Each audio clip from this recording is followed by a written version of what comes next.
ఓం నమః శివాయ శ్రీమాత్రే నమః. మిత్రులకి శ్రేయభిలాషులకి అలాగే నన్ను ఇంతగా ఆదరిస్తున్న యూట్యూబ్ ప్రేక్షకులందరికీ కూడా పేరు పేరు ధన్యవాదాలు. మిత్రులరా, మీ అందరికీ పరాదేవత ఎల్లవెల్లలా మీతో ఉండి మీ మనోవాంఛ నెరవేర్చాలని మనస్ఫూర్తిగా కోరుకుంటున్నాను. మీ అందరికీ కూడా భోగి, సంక్రాంతి, కనుమ శుభాకాంక్షలు తెలియజేస్తున్నాను.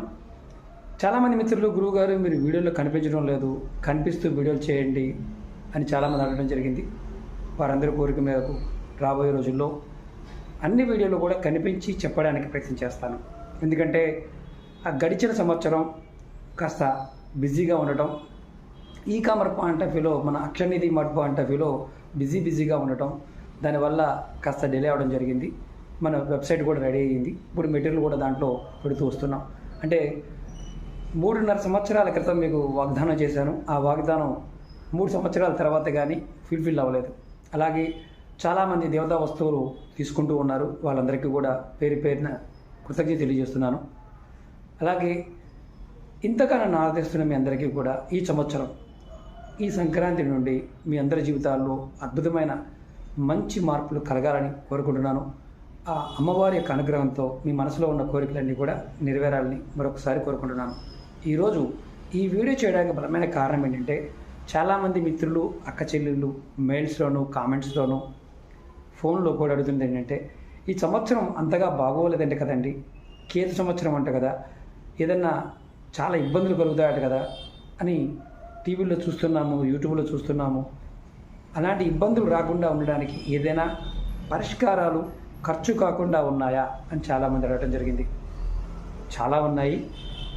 భయపడాల్సినట్టు ఏమీ లేదు. ఈ సంవత్సరం ఎవరైతే ఆధ్యాత్మికంగా అంటే భగవంతుడికి దగ్గరగా ఉంటారో, భగవత్ నామాన్ని పట్టుకొని ఎవరైతే వెళ్తూ ఉంటారో వారికి ఎటువంటి ఇబ్బంది రాదు. అది మాత్రం గ్యారంటీ, పక్కాగా చెప్పగలను. అలాగే మీకు నేను ఇంకా తేలికైన మార్గాలు ఒక 5 మార్గాలు చెప్తాను. మీరు కంపల్సరిగా మతము, జాతి, కులం ఇలా చూడకండి.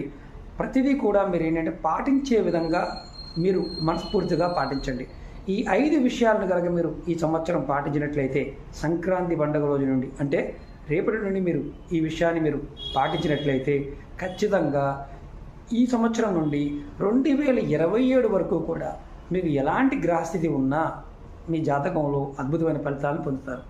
అందులో మొట్టమొదటిది ఏంటంటే, మీరు విధిగా కంపల్సరిగా ప్రతి అమావాస్యకి, అంటే ఎవరైనా సరే, ఏ జాతిలో ఉన్నవారైనా, ఏ మతంలో ఉన్నవారైనా సరే, ప్రతి అమావాస్యకి మీరు పేద ప్రజలకు, లేదంటే ఒకరికైనా సరే పేదవారికి అన్నాన్ని కానీ, వారి వండుకోవడానికి సరుకులు కానీ, బియ్యం కానీ దానం చేయండి ప్రతి అమావాస్యకి.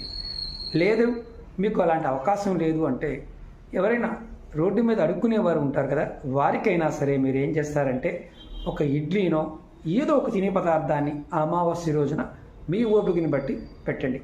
అది కూడా సాధ్యం కాదనుకోండి, మీరు ఏం చేస్తారంటే దగ్గరలో ఉన్న పక్షులకు కానీ, జంతువులకు కానీ, అంటే ఆవులు, కుక్కలు, పిల్లులు ఏదైనా సరే వాటికైనా ఆహారం పెట్టండి.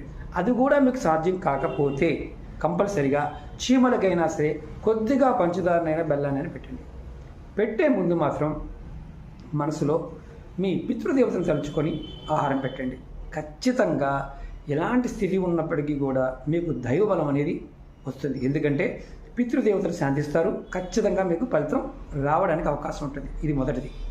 రెండవది, ఎవరైతే ఈ సంవత్సరం మా జాతకం బాగోలేదు అని భయపడుతున్నారో వారు మీరు ఏం చేస్తారంటే, మీ జన్మ నక్షత్రానికి సంబంధించిన మొక్కని మీరు కుండీలో కానీ, కాలువ కట్టల మీద కానీ, నది ప్రదేశంలో కానీ, పార్కుల్లో కానీ ఎక్కడైనా సరే ఆ మొక్కని పెట్టి మీరు రోజు కొద్దిగా నీరు పోస్తూ చెట్టుకి ఒక ప్రదక్షిణ, అంటే ఆ చెట్టు చుట్టూ ప్రదక్షిణ చేయడానికి అవకాశం ఉంటే ప్రదక్షిణ చేయండి. లేకపోతే మీ చుట్టూ మీరు ఆత్మ ప్రదక్షిణ చేయండి. ఎన్నిసార్లు చేయాలి?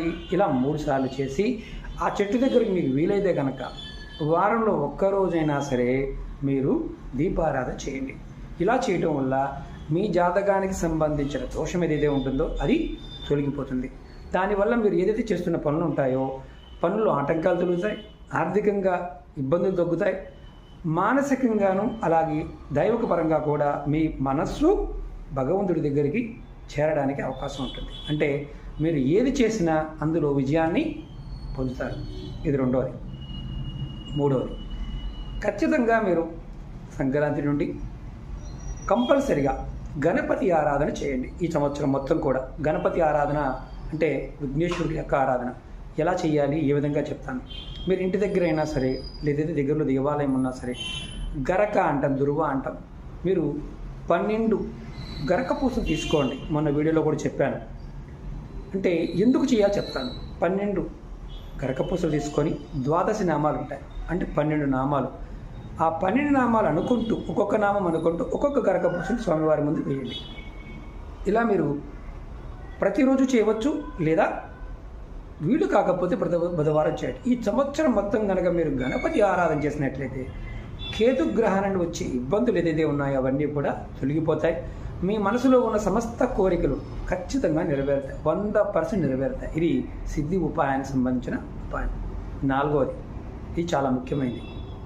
మీరు ఈ సంవత్సరం దైవ దూషణ కానీ, అంటే నాకు దేవుడు ఏమి ఇవ్వలేదని దేవుని తిట్టడం కానీ, అలాగే స్నేహితులని, బంధువులని, మిగతా వారిని నోటుకొచ్చినట్టు తిట్టడం మానేయండి.